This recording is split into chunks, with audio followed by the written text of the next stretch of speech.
I had no idea the British press was so bigoted. This one's wife. Ingriftus. Straight out of the gate. Hello, I'm H.G. Tudor. Well, Harry and this one's wife, off they go to Vancouver for the Ingriftus Games.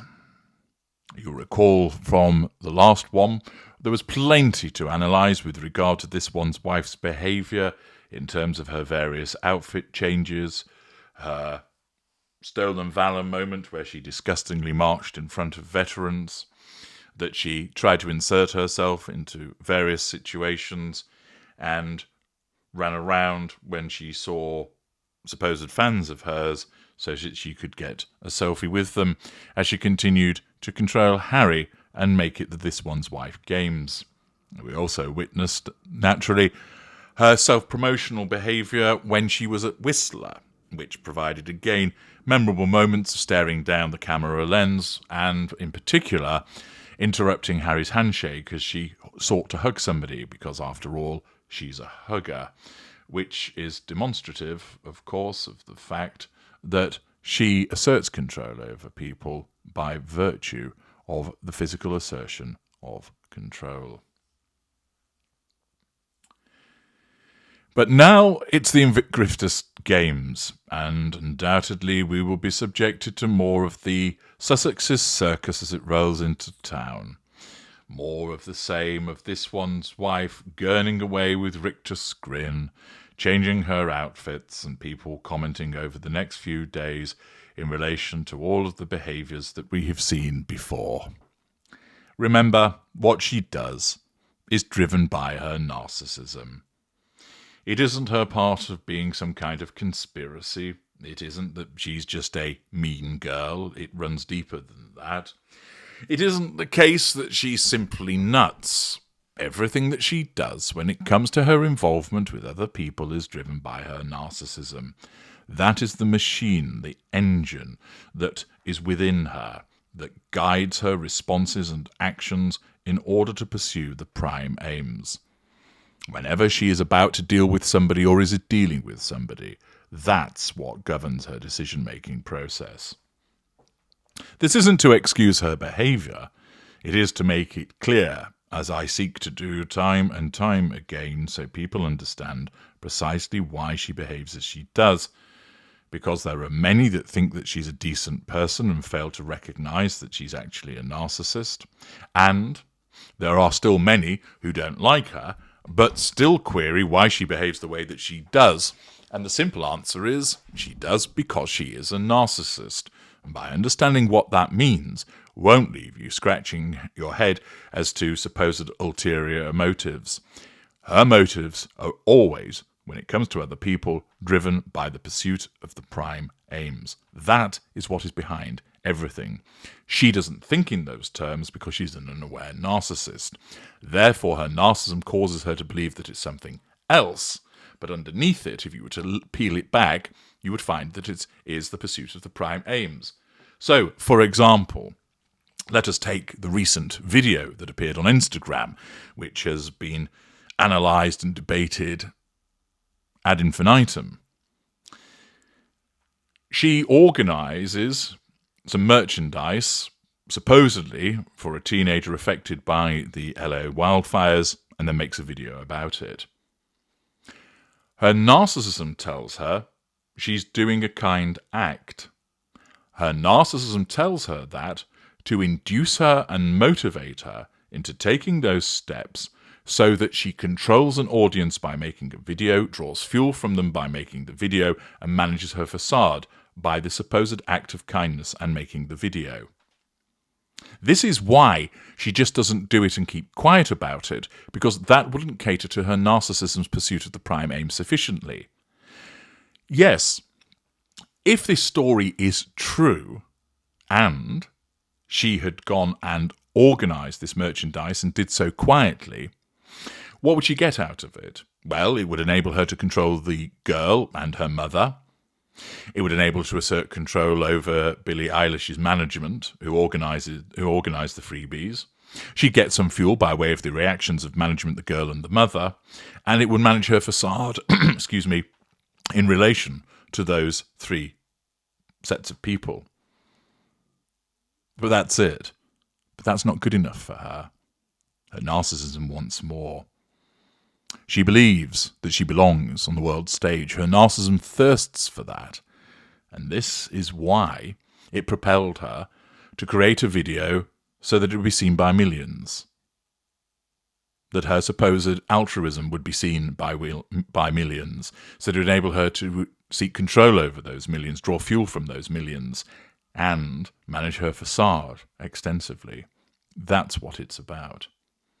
And it's that narcissism which has propelled her to the Ingriftus games with Harry, where originally it was suggested that she wouldn't be attending.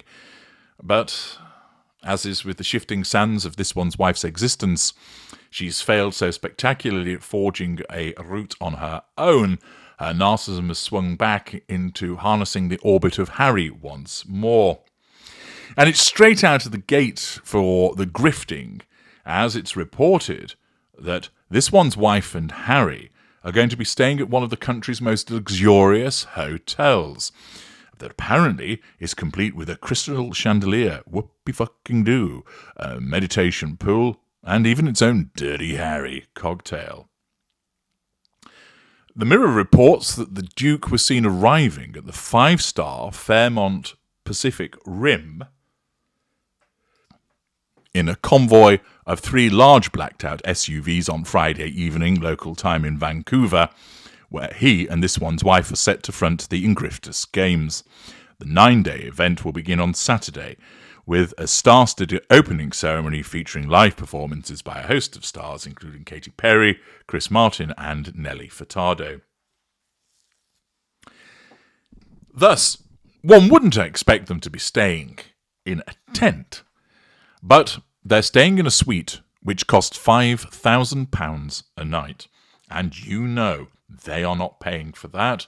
It will be covered by Ingriftus. What a waste of money. Furthermore, they chartered a private jet to fly to Vancouver, with the associated cost of that, which will probably be tens of thousands of pounds. Again, that will be paid by Ingriftus. Whilst one doesn't expect them to slum it, the fact is that this ostentatious use of funds is demonstrative of this one's wife's absence of emotional empathy and the idiocy of Harry, whereby he adopts an entitled approach because it's all he's ever known. This is meant to be about helping veterans. And one has to ask, how the dickens does it assist veterans if you're spunking that amount of money from Ingriftus on yourselves? It doesn't. But this one's wife doesn't give a rat's ass, because it's all about her. It's all about ensuring that she has the comfort, because that is a residual benefit demanded by her narcissism. It also shows as well what a pair of tryhards they are, that ordinarily you would take a helicopter from the airport to where the hotel is. It's faster and it's ultimately more discreet because you can land and nobody would really see who it was. But of course, this one's wife and Harry to a lesser extent want to be seen, and thus it's SUV time. Large, blacked out, and one has to use the phrase gas-guzzling SUVs so that it creates an image of look at us, we're important, sweeping from airport to hotel. Once again, attracting attention. It would appear that it was too cold for this one's wife to wind down a window and row and wave at the paws. But the fact is that once again, it's about creating a splash by travelling this way and staying at one of the swankiest and most expensive hotels in the city. Apparently, Tom Cruise and Ed Sheeran have stayed there, and it boasts its own rooftop outdoor patio, which includes a private gazebo with a meditation pond and fire pit, alongside a private rooftop tented terrace. It includes a custom 8-foot-long Swarovski crystal chandelier, 2 luxury bathrooms, 2 living room areas, and its own kitchen, pantry, and wine cellar. Might this be for this one's wife to do a bit more filming for the cookery show? Oh no, because she doesn't do any actual cooking, does she?